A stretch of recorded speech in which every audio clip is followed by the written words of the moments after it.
অভিশপ্ত 2020 এটাৰ পিছত এটাকৈ বেয়া খবৰে আশ্বস্ত কৰি তুলিছে এই বছৰটো। বলিউডক জোকাৰি যোৱা আন এক ঘটনাই সকলোকে শোকস্তব্ধ কৰি তুলিছে। ঋষি কাপুৰ আৰু ইৰফান খানৰ মৃত্যুৰ পাছতেই এইবাৰ আত্মহত্যা কৰিলে সুশান্ত সিং ৰাজপুতে। মাত্ৰ ৩৪টা বছৰতেই কিয় আত্মহত্যাৰ পথ বাছি ল'লে জনপ্ৰিয় অভিনেতাগৰাকীয়ে।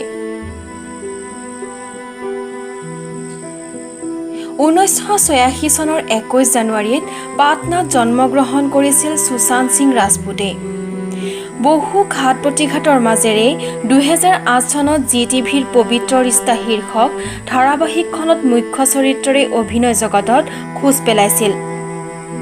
অতি কম সময়তে নিজৰ দক্ষতাৰে অনুৰাগীৰ মন জয় কৰিবলৈ সক্ষম হৈছিল। তাৰ পাছত কেইবাখনো ছবিত অভিনয় কৰি বলিউডত নিজৰ স্থান দখল কৰিবলৈ সক্ষম হয়। 2014 চনত পিকে, 2016 চনত MS Dhoni the untold story, 2018 চনত কেদাৰনাথ আৰু 2019 চনত চিচৰে শীৰ্ষক ছবিকেইখনত মুখ্য অভিনয় কৰিছিল আৰু দৰ্শকৰ মন জয় কৰিছিল। কিন্তু মুম্বাইৰ বান্দ্ৰাত থকা নিজৰ এপাৰ্টমেণ্টৰ কোঠাত কিয় আত্মহননৰ পথ বাছি ল'লে এইগৰাকী অভিনেতাই? অভিনেতাগৰাকীৰ এই চৰম সিদ্ধান্তত শোকস্তব্ধ হৈ পৰিছে অনুৰাগী তথা দেশবাসী।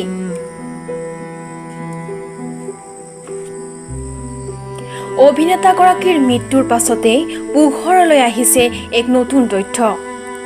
বিগত কেইমাহমান ধৰি তীব্ৰ মানসিক চাপত ভুগিছিল অভিনেতা সুশান্ত সিং ৰাজপুত।